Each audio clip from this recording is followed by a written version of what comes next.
Most people think that the EPA range or mileage number is a promise, as in, this is how far the car will go or this is how efficient it will be. So when real life doesn't match that number, a few thoughts usually show up right away. Maybe the EPA test is wrong, or maybe the manufacturer exaggerated. Maybe there's something wrong with my car. Those are reasonable assumptions. They're also usually not the right ones.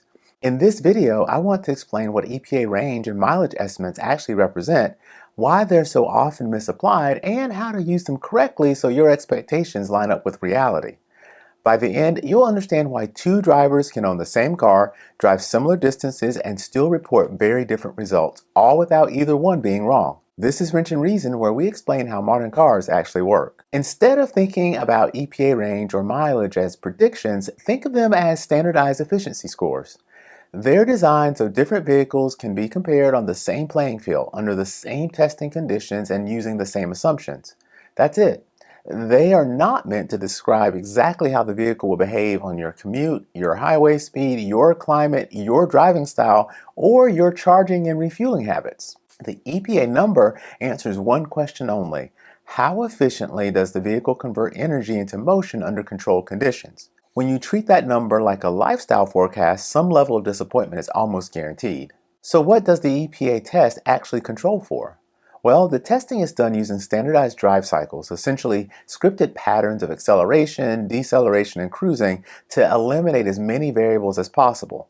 The goal isn't to mimic your commute, it's to make sure every vehicle is measured the same way. Things like aggressive acceleration, sustained high-speed highway driving, extreme temperatures, strong headwinds, and rapid elevation changes are intentionally minimized or averaged out within the laboratory cycle. Once those conditions are controlled, the next question becomes how the energy use itself is measured.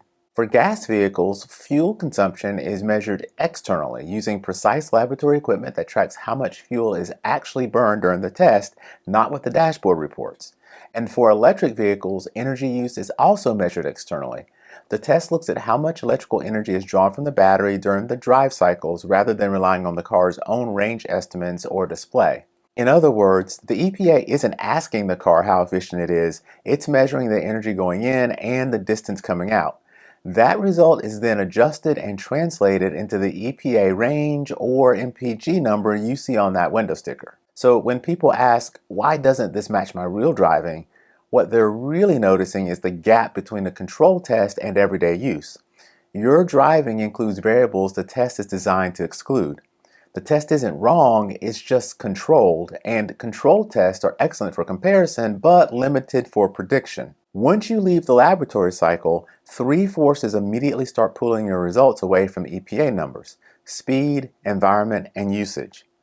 We just talked about speed in the last episode. Higher speeds demand exponentially more energy, and EPA testing doesn't reflect sustained fast highway driving the way people often assume it does. Environment matters too. Temperature, wind, elevation changes, and road surface don't necessarily look anything like a control test. And then there's usage, the part that most people don't think about at all. Short trips versus long ones, frequent stops, accessory use, and how often the vehicle starts cold all change how efficiently energy is used. None of those behaviors are unusual, they're just outside of what the test is looking for. So when someone says, I'm not getting EPA range, what they're really running into is the difference between a lab efficiency number and how they actually use the car day to day. That difference isn't unusual, it's just outside the test. Gas drivers have had access to efficiency feedback for a long time. Trip computers, instant MPG readouts, and average fuel economy displays have been around for years. So this isn't about electric vehicles suddenly revealing something new. The difference is how consequential that information becomes. In a gas car, efficiency changes usually don't affect your plans. You can refuel almost anywhere. Refueling is quick and small variations are easy to absorb.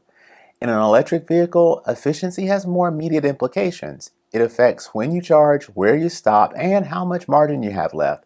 So the same variation exists in both cases, but it tends to matter sooner in an electric vehicle. That doesn't mean EVs are less predictable, it means the cost of misunderstanding efficiency shows up earlier. EVs didn't create the mismatch between test results in real life, they made it harder to ignore. Here's the right way to think about the EPA range or mileage.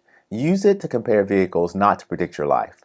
If your car is rated significantly higher than another under the same test, it's almost certainly more efficient in general.